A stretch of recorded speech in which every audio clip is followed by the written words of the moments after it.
every single one of them have more patriotism in their fucking pinky than that goddamn draft dodger Trump. That we always said, we never leave nobody behind. Am I right? Never. And I carried him from Vietnam. I carried one that you don't do this. Hey, it's Jordan. I am in Flint, Michigan, East Palestine, Ohio, Tumwa, Iowa. Please support the only independent outlet on the ground covering what the corporate media covers up. The people united can never be defeated. The people united can never be defeated. The people united can never be defeated. I've been traveling all over the United States. I have an RV which is parked right there, and I call it the RV of justice. In 2008, my brother came over to my house and I asked him, middle of 2008, hey, have you got your VA benefits? He said, no. Come on, man. I took him to the VA hospital, and we signed up for benefits. We both were in Vietnam. He was there in 68, 69, Army with a Bronze Star. Thank you. And I'm a Marine. I was there in Vietnam in 71, 72. We did a lot of, I don't even want to say anything about this. But anyway, it gets to me, all the things we had to do. But from all this that's been here, I've been traveling all over the world. I've been in this place right here, the Capitol, the White House, the monument there. Everywhere I've been fighting the deportation of military veterans. January 5th of 2009, I got a letter from Homeland Security to appear in court to be deported from this country, to go to Denver. So January 29th, I drove to Denver, and I could not believe it. The judge goes, hey, where's your lawyer? I said, why do I need a lawyer for it? You know. And he goes, Mr. Valenzuela, your proceedings to be deported from this country. I said, Your Honor, I'm a Marine. That's right. And I fought in Vietnam, and I'm a Marine, you know. And he goes, it don't matter. I said, what? It does. And then I said, he goes, Homeland Security, what he said, you're going to have to go get yourself a lawyer, and 30 or 40 days more, you're going to come back. I said, whoa. On the way home from Denver to Colorado Springs, halfway to the house, one of my brothers called me up, hey, go to the Memorial Hospital. Mom just died. I said, what? So I drove straight to the hospital and I saw my mom. And I said, wow. And all my family were there. I said to myself, I'm not going to say nothing about me here. It's her day. Excuse me. Anyway, I didn't say a thing about it, so I just took it, and then later on I was working on paperwork about her death, and I saw a paper saying my mom was born in Lubbock, New Mexico, in the United States. I said, yeah. Six of us were born in Mexico, and 6 in the United States. Mom and Dad were busy. Before I say what I got to say, I'm going to say what needs to be said. Currently, the unqualified, undeserving Fox News host that has the title of Secretary of Defense, he is attempting to erase the history of our armed forces. You see, you understand that there were black, indigenous, and people of color who went to war for this country only to come home to be hated. And they are erasing that right now. They're taking it out of the books. They're taking it out of the museums. You can't do it. The Tuskegee Airmen existed. The Buffalo Soldiers existed. Black soldiers went to World War II and came home to no GI Bill. These same soldiers drafted in Vietnam and came home to no home, only hate. We are American history. The veterans of this country and the people that fight beside us, no matter their race, ethnicity, sexual orientation, identification, every single one of them have more patriotism in their fucking pinky than that goddamn draft dodger Trump. How dare he sit in that Oval Office and delegitimize veterans of this country, fire employees of the Veterans Affairs, take away the things we have fought for. Speaking of fighting, when my country called me and said, go to Iraq, Jolly, I went. When my country called me and said, go to Afghanistan, Jolly, I went. Well, now my country's called me to come to Washington, and fuck it, I'm here.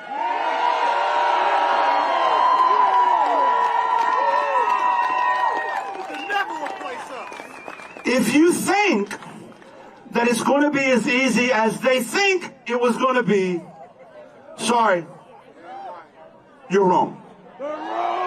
We come with demands. Let me list them for you. Right now, in the building behind me, in the Senate chamber, there is a vote for cloture happening right now. Demand number one, Senate Democrats, get your head out of your ass. Senator Chuck Schumer, I'm talking to you. Vote no on cloture, or we will do what we do best, and we will rally the troops to make sure you never see a re-election. You will not win a seat in this Senate, in this Congress, without the support of these veterans. Vote no on cloture now. Demand number two. Currently, there is an unelected South African billionaire running amok in our capital. My instructions for this is clear. Get his ass out.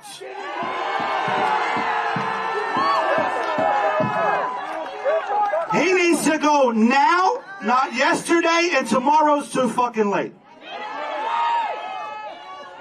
What does he know about efficiency? What does he know about patriotism? What does he know about government? He only knows what's in his best interest. How dare we allow this? Get him out. Demand number three. This is our final demand. House Democrats, you have what you need. Trump has done enough. Impeach him now.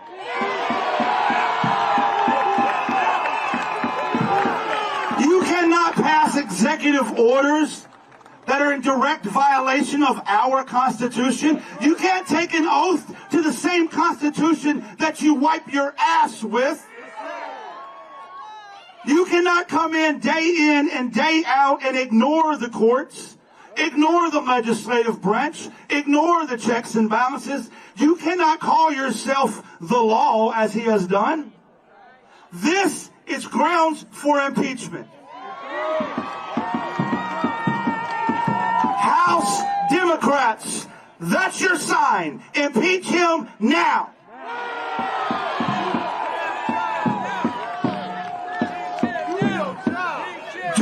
Your job. The next month, my brother came to my house, and he looked like hell.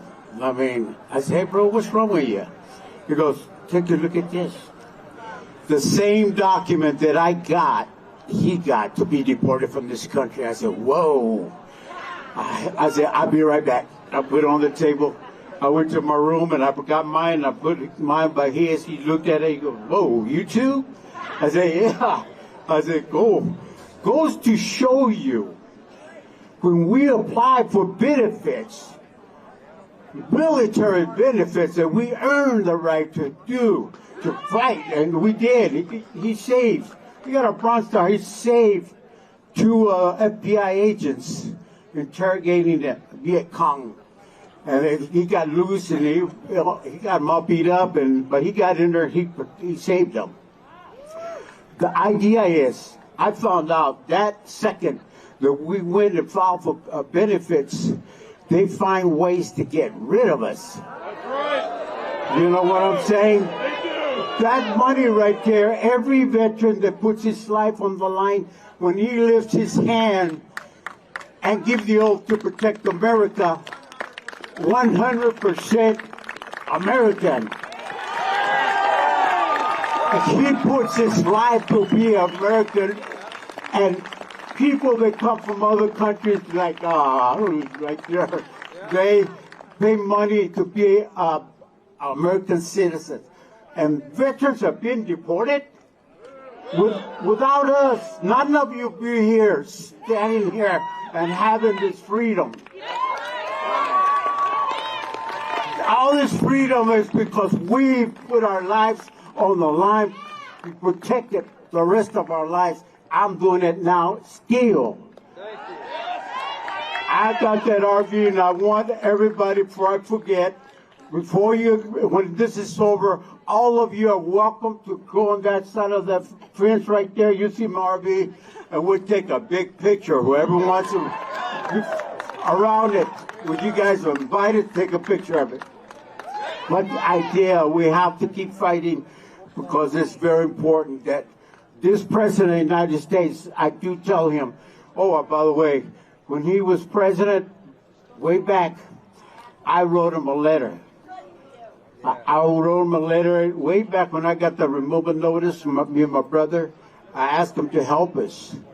You know what? A 5-page letter, and I wrote all the things that's been happening about veterans being deported. I got a letter from him. You know what I'm saying? I got a letter from him. I couldn't believe it. And you know what he said? Oh, Mr. Valenzuela, I see your situation. Oh, thank you for your service. I said, what?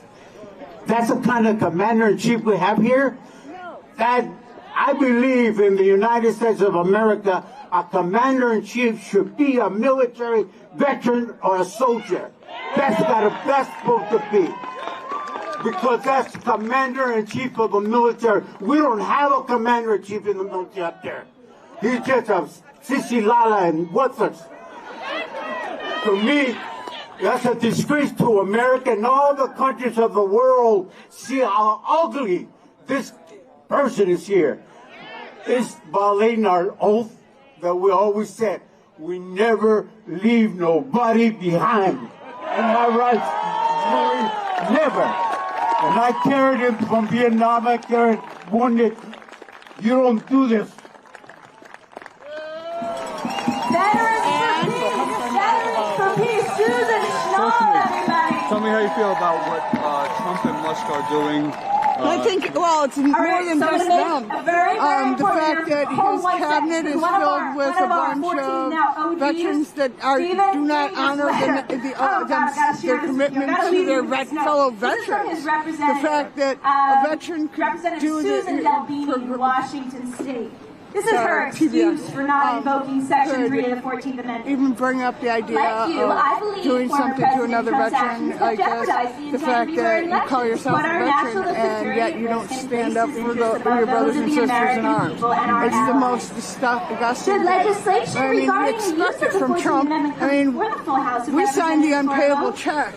He signed checks with Sharpies. I mean, it's ignorant.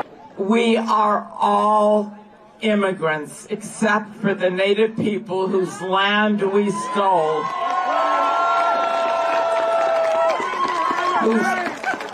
whose cultures we have tried to decimate, whose health care services, education, housing, social services from the United States government have continued to decrease in quality over the years. And Trump, you too are an immigrant. Even though your grandfather immigrated in 1885. And let me remind you, immigrants are human beings. They're not aliens.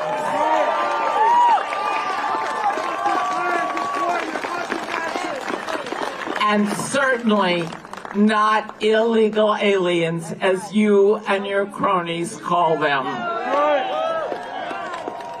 Your stories equating immigrants with danger and criminality are not new. This happens after surges in immigration by new groups. The Irish, Catholic, Jewish, Italian, Mexican, Japanese, Chinese, and German people were often followed by backlashes linking them with crime and disorder. This centuries-old fable is aimed at boosting a politics of exclusion, not one seriously concerned with the true causes of crime. Narratives equating immigrants with danger and criminality are nothing new. And a reminder to all of you, immigrants pay taxes. They pay taxes. That information is contained in the files of the Internal Revenue Service database. That is why they and Musk and Trump want to get access to those files so they can then find out the new immigrants and try to deport them. And unlike you, Mr. President, these people pay taxes. So Elon, he comes over from South Africa. He's mad about losing apartheid. So he came over here, made hundreds of billions of dollars so that he could buy his way into a presidential campaign and have enough influence to do whatever he wanted in our government. And now he wants to get his revenge. America was largely responsible for getting apartheid out of South Africa. So now Elon is going to try to create a fascist regime in the United States. That's his revenge. That's his whole purpose in life, as far as I'm concerned. That's what he did. He did it on purpose. Absolutely. And, you know, the signs are obvious. It's clear what's happening here. Do you think the Democrats are doing enough? What are your thoughts on their fight against this? Okay, the Democrats and the Republicans are both money-making operations, okay? Our government's been coin-operated for way too long. And now what it is the Democrats actually like Trump. Because when Trump does something, it riles up the Democrat base. They donate to the Democrats. And then whenever the Democrats do something like put transgender males in a female bathroom, the Republicans donate. You know, so it's a back and forth thing. Right. We need a common sense independent party to come in and take power in the United States. People are going to vote for that because it's not, the Democrats have let Trump in, okay?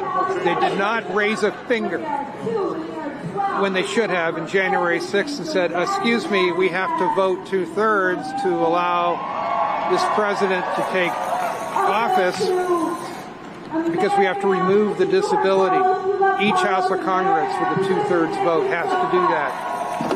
Nobody raised a finger. Nope. Nobody. They should have. So we are here because of both Democrats and Republicans. Yeah. Yeah. Yep, pretty much. Well, thank you very much. Would you like to introduce yourself? My name's Roger, and I'm from California. So I figured I might as well come out from California because it's maybe my last chance to ever protest on the National Mall. Right. That's the trend line of what's going on. Absolutely. So, Yeah. Thank you very much, Roger. Take care. My name is Diana Patton, and I'm the National Commander of Veterans Defending Democracy, an affiliate of Defense Democracy, and we're fighting all the book bans and the Moms for Liberty groups throughout the schools, keeping them inclusive. And this is our veterans' oath. I am a United States military veteran. I became a leader by my willingness to serve my country. I am the visible conscience of a nation with regard to costs of extremism and freedom's true price. I will not fail to support another veteran or those who cannot defend themselves. He or she may have wounds or hardships that few others would understand. I am a part of the eternal watch of my country and guarded against extremism and tyranny. Honor, courage, and commitment define me to this day. I have been called again to serve again. My community and nation have called. I am a steadfast guardian of American ideals, freedoms, and history. I stand my watch and defend democracy. I am the keeper of the rights of those being dismissed, discriminated against, harassed, bullied, and killed. I am an American veteran. I promise to protect the weak and the meek, to safeguard and transmit to posterity the principles of justice, freedom, and democracy. My watch never ends. Thank you very much. And what was your name again? Diana Patton. Diana Patton. Thank you very much. I'm a transgender Navy veteran. Thank you for your service. Thank you. I just want to get your thoughts on Trump threatening Canada. It doesn't make any sense. Right. I mean, first off, they're our best friends. Right. Number one. But there's no reason. I mean, where did this come from? This is just an idea to try to cause trouble, to try to divide us. But also, they didn't think this through very well. If Canada became the 51st state, Congress would be turned to Democratic, and that'd be the end of all this nonsense. So let Canada be 51st state for one day, and we'll change all this, and then they go back. Canada's our ally. Canada's our friend. This makes no sense at all. Yeah, absolutely. I had an ancestor. We were Canadians as a family, and I had an ancestor that fought to defend Canada. He died in the War of 1812, so I'm carrying on the family tradition of standing up for Canada.